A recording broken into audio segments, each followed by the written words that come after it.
जय हिंद मेरे प्यारे दोस्तों, मैं आप सबका दोस्त अंकुर आपके इस प्यारे चैनल पर आपका स्वागत करता हूं।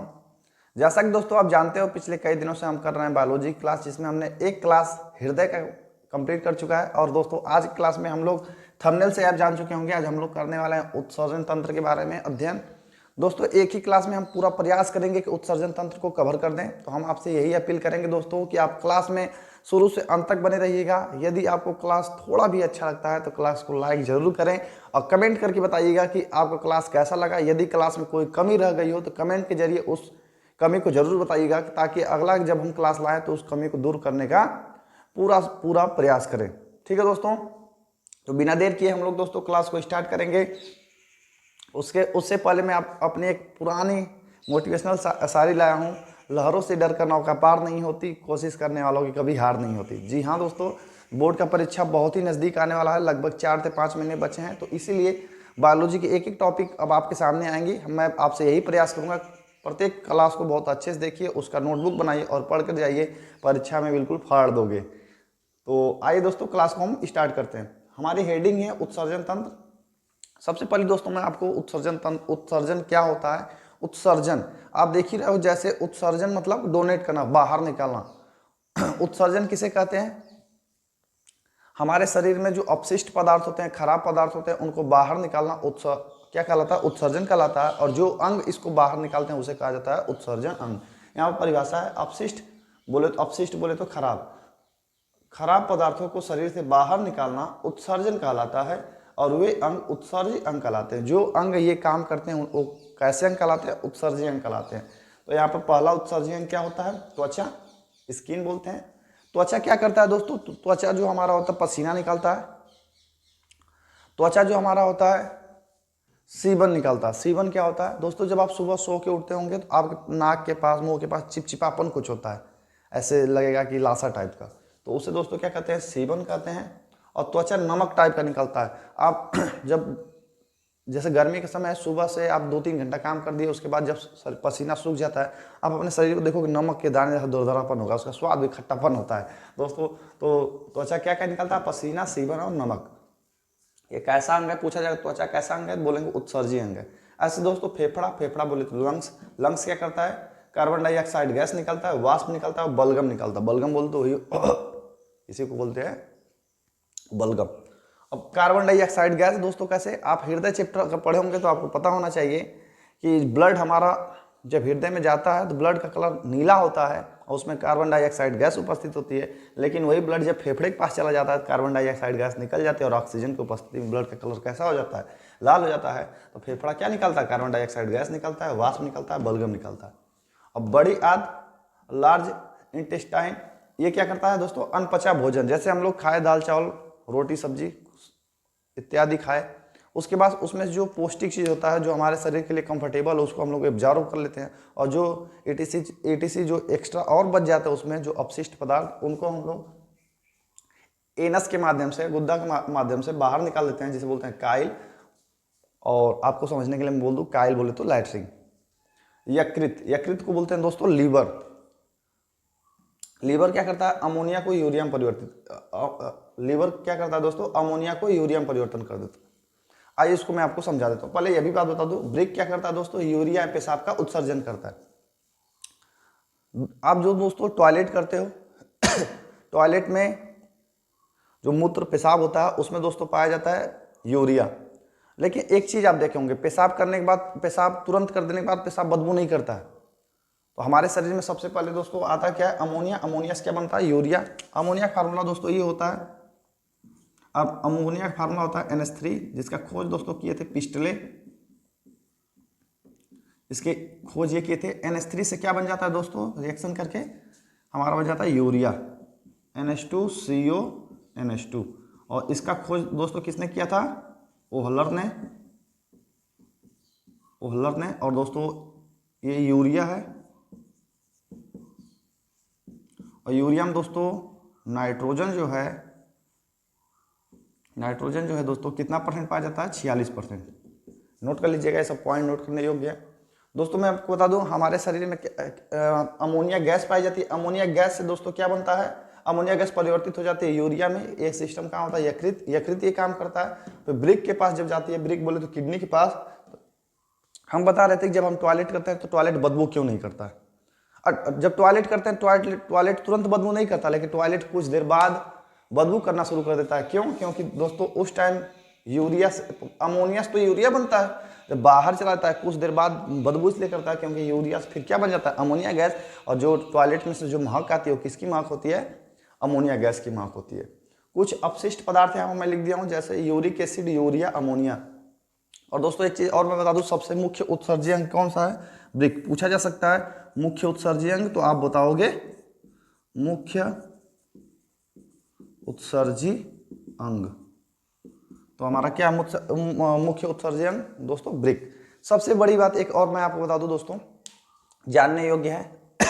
जब आदमी ज़्यादा शराब पी लेता है या उसको जहर कोई खाने में मिला दे या कुछ ऐसे वैसे कोई भी खाना पीना मसालेदार सब्जी खाने से, लोग कहते हैं कि ज़्यादा शराब पीवा तो किडनी खराब हो जाए। दोस्तों मैं आपको बता दूं, ज़्यादा शराब पीने से जहर या गलती से कोई खाने में जहर डाल दिया या कोई ऐसी कोई ऐसा भोजन जो थोड़ा जटिल हो खाने पर, दोस्तों हमारा किडनी जल्दी नहीं खराब होता। दोस्तों खराब होता है सबसे पहले क्या, लीवर। सबसे पहले लीवर डैमेज होता है। जब लीवर डैमेज होना शुरू हो जाता है, लीवर का अधिकांश भाग जब डैमेज होता है, उसके बाद दोस्तों नंबर पड़ता है किसका, किडनी से। अब आज के बाद कोई आपसे कहेगा जेपी शराब हो खराब, अगर जेपी शराब होकर खराब हो जाए किडनी, तो आप तुरंत बोलिएगा दोस्तों शराब पीने से किडनी से पहले क्या खराब होता है, लीवर। लीवर के बाद क्या होता है, किडनी। तो अब आप याद रखिएगा, उत्सर्जी अंग skin, lungs, large, liver, kidney. आइए दोस्तों अगले पार्ट में हम लोग आगे देखते हैं। आइए दोस्तों अब हम लोग इसका चित्र के बारे में थोड़ा सा अध्ययन कर लेते हैं। देखिए एक चित्र हम आपके सामने बनाए हैं यहाँ पर उत्सर्जन तंत्र का। यदि ये चित्र आपको क्लियर ना समझ में आता हो तो आपके वीडियो के ऊपर आपको एक चित्र दिखाई दे रहा होगा, आप उस चित्र के माध्यम से भी समझ सकते हैं। लेकिन आइए इस चित्र के जरिए हम आपको समझाते हैं। देखिए ये है उत्सर्जन तंत्र का चित्र। आपको दोस्तों मैं बता दूं कि हमारे हृदय में कितने किडनी पाए जाते हैं, 2 किडनी पाए जाते हैं। सबसे पहली बात बता, देखिए जैसे ये मेरा दाहिना हाथ है तो ये मेरी दाहिनी किडनी, ये मेरा बायां हाथ है, ये मेरी बाईं किडनी, ठीक है। ये किडनी के ऊपर देखो छोटा सा ये है एक भाग है, इसको बोलते हैं दोस्तों अधिवृक्क, इंग्लिश में बोलते हैं एड्रिनल। ये दोस्तों हमारा कौन सा किडनी है, दाहिना किडनी है। तो इसमें भी दोस्तों यही ये जो चीज़ है अधिकृत एड्रिनल। आपको मैं बता दूं दाहिना किडनी थोड़ा सा हल्का सा नीचे होता है। कोई पूछ सकता है दाहिना किडनी हल्का सा नीचे क्यों होता है, तो आप बता दीजिएगा लीवर के दबाव कारण, क्योंकि दोस्तों यहीं पर लीवर होता है, लीवर के दबाव कारण ये किडनी थोड़ा सा कहाँ रहती है, नीचे रहती है। और दोस्तों ये क्या है, ये क्या है, दोनों किडनी है, 1 2, ठीक है जी। और अब देखिए ये जो रास्ता आया है, यहाँ से जो ये रास्ता आया है ऐसे पाइप की तरह, ये पाइप की तरह जो रास्ता है इसे दोस्तों बोलते हैं मूत्रवाहिनी। इस रास्ते को क्या बोलते हैं, मूत्रवाहिनी। और दोस्तों ये देखिए एक थैलीनुमा है, थैली के जैसे यहाँ पर लग रहा है जैसे यहाँ पर स्टोर होता है, तो जी हाँ आप सही सोच रहे हैं, ये ब्लंडर इसे बोलते हैं। और ये है मूत्राशय, जहाँ पर जो पेशाब इकट्ठा होता है। और दोस्तों ये देख रहे हैं आप ऐसे, ये जो दोस्तों है इसे बोला जाता है यूरेट्रा, जिसे बोलते हैं दोस्तों मूत्रमार्ग। ये मूत्रमार्ग है। ये हम किडनी के बारे में आपको बताएं, एक बार फिर से आइए समझ लेते हैं। ये जो ऊपर का है इसे बोलते हैं अधिवृक्क एड्रिनल, ये 2 हैं जो उसे बोलते हैं किडनी वृक्क। ये जो रास्ता है जिससे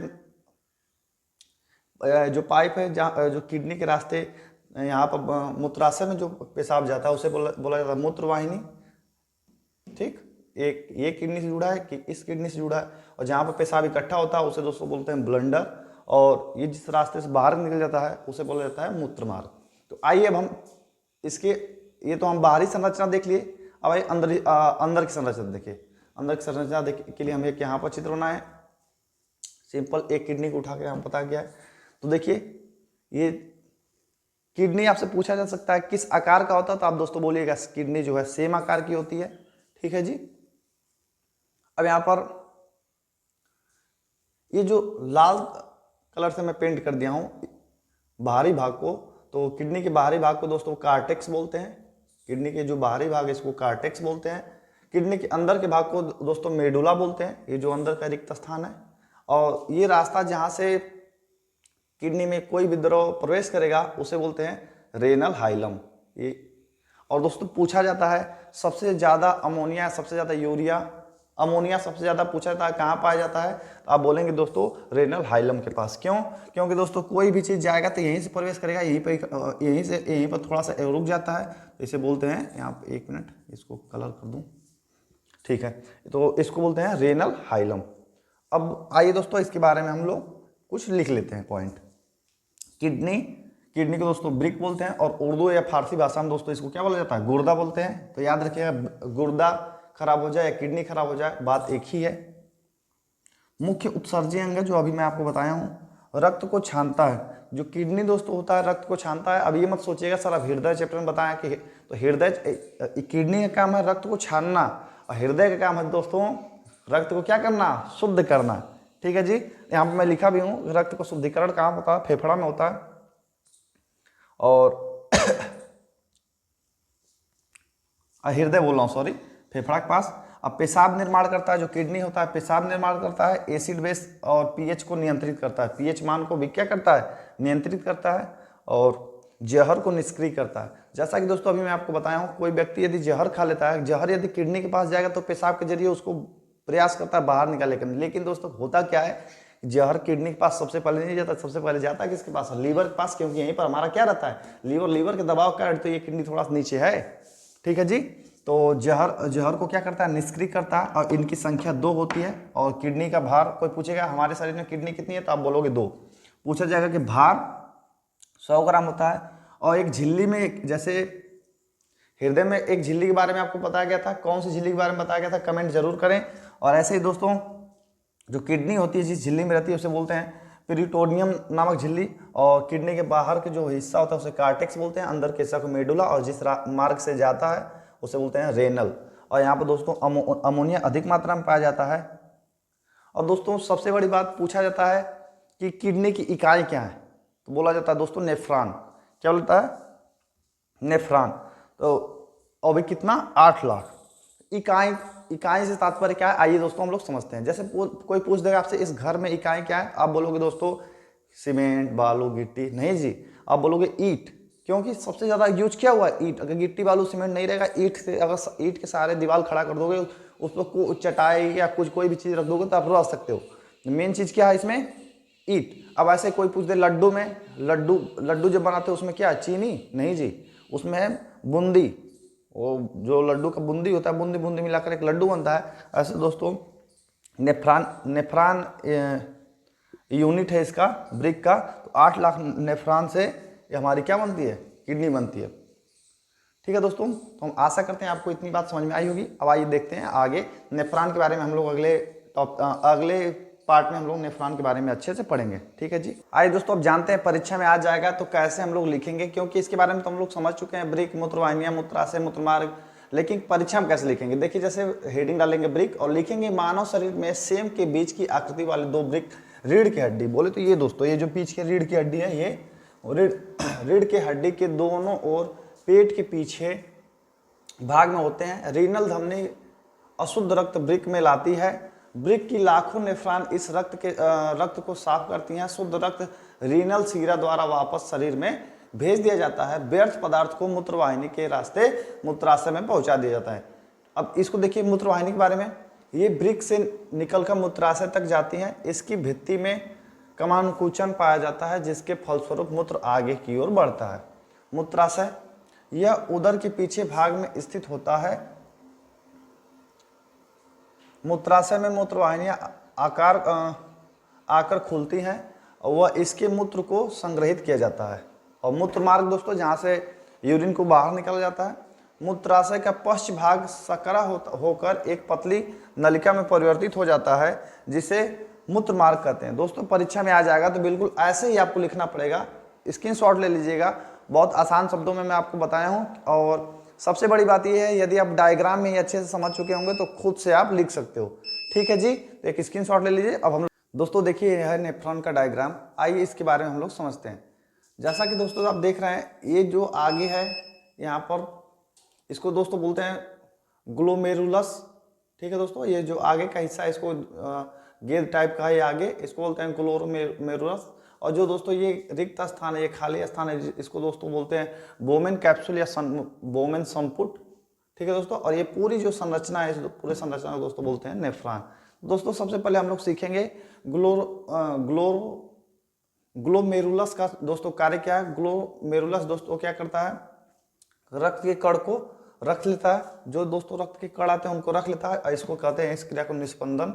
और दोस्तों रक्त के कणों को छानता है। ग्लोमेरुलस का कार्य दोस्तों है क्या, रक्त के कणों को सबसे पहले रक्त के कणों को रखना, फिर रक्त के कणों को दोस्तों छानना, अब फिर शुद्ध रक्त को वापस कर देना। शुद्ध रक्त को क्या कर देना दोस्तों, वापस कर देना। अब दोस्तों आ जाता है ब्लड बोमेन कैप्सूल में। बोमेन कैप्सूल का कार्य क्या है, बोमेन कैप्सूल दोस्तों करता है कि आवश्यक पदार्थ का पुनः अवशोषण कर लेता है, जो आवश्यक पदार्थ का पुनः अवशोषण कर लेता है और यूरिया को अलग कर देता है। यूरिया को अलग करने की जो विधि होती है दोस्तों, इसको बोलते हैं डायलिसिस विधि द्वारा यूरिया को अलग किया जाता है। अब दोस्तों यहाँ से क्या होता है, ये यूरिया दोस्तों चल जाता है नेफ्रॉन में, पेशाब का निर्माण होता है। नेफ्रॉन में दोस्तों पेशाब का निर्माण होता है, यूरिया वहीं पर जाकर मिल जाता है और पेशाब के जरिए दोस्तों जो यूरिया है बाहर निकल जाता है।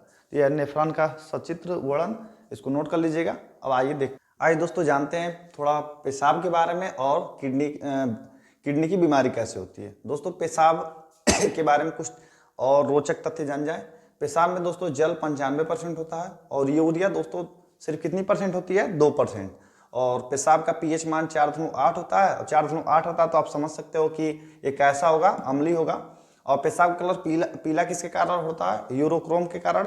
और पेशाब में जो दोस्तों गंध आती है किसके कारण आती है, अमोनिया कारण। ठीक है दोस्तों, पेशाब से रिलेटेड ये कुछ क्वेश्चन थे जो परीक्षा में आ सकते हैं, तो इसको अच्छे से नोट कर लीजिएगा। क्योंकि दोस्तों अमोनिया से ही NH3 से ही दोस्तों हमारा क्या बन जाता है, यूरिया बनता है। और आइए दोस्तों किडनी की बीमारी क्या क्या हो सकती है दोस्तों। किडनी में पथरी होता है, स्टोन होता है, जो दोस्तों किसके कारण होता है, कैल्शियम ऑक्जिलेज के कारण। और एक दोस्तों यूरेनिया होता है, एक ये भी बीमारी है। क्यों होता है, अमोनिया की मात्रा बढ़ने पर यूरेनिया होता है। गठिया रोग दोस्तों कैसे होता है, यूरिक एसिड का बढ़ना। यूरिक एसिड जब दोस्तों बढ़ जाता है तो गठिया रोग हो जाता है। और दोस्तों ये होता क्यों गठिया रोग, क्योंकि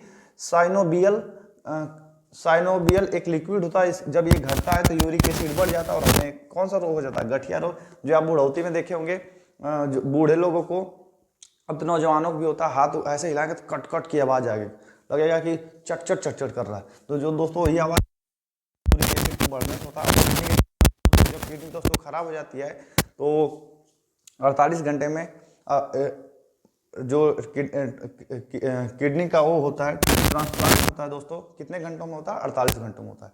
तो कुछ रोचक तथ्य थे, इनको नोट कर लीजिएगा, जहां से दोस्तों आपके आगामी परीक्षाओं में बहुविकल्पी प्रश्न अधिकांश पूछे जा सकते हैं। ठीक है दोस्तों हम लोग ह्यूमन के उत्सर्जन के बारे में तो पढ़ चुके हैं, अब हम लोग पढ़ेंगे पादपों में उत्सर्जन। तो आइए दोस्तों पादपों में उत्सर्जन के बारे में अध्ययन करते हैं।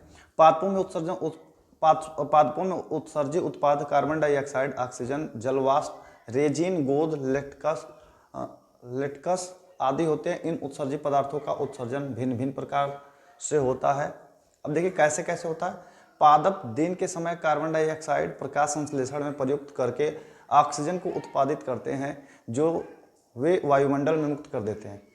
रात्रि के समय में पादप O2 मुक्त न करके CO2 मुक्त करते हैं। इसलिए दोस्तों बोला जाता है कि रात के समय में हमें पेड़ पौधों के नीचे नहीं सोना चाहिए।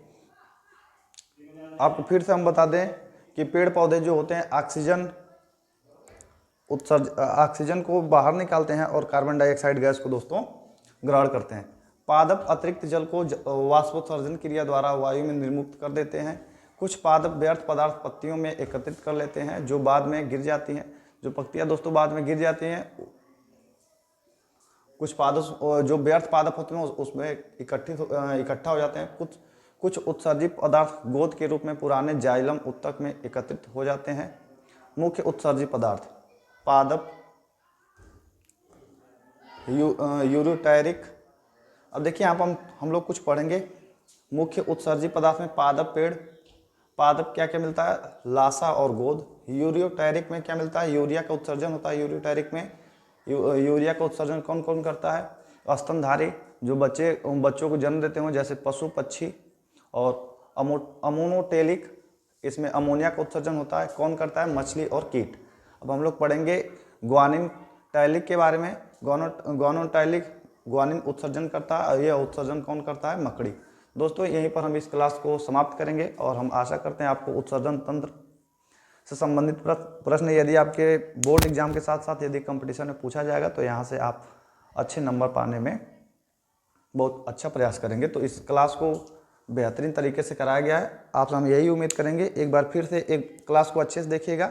यदि क्लास आपको अच्छा लगता है तो प्यारा सा कमेंट जरूर करिएगा और अपने सभी दोस्तों के पास इस क्लास को शेयर करें तथा हमारे यूट्यूब चैनल एहसान सिंह स्कूल को सब्सक्राइब करें। Thank you.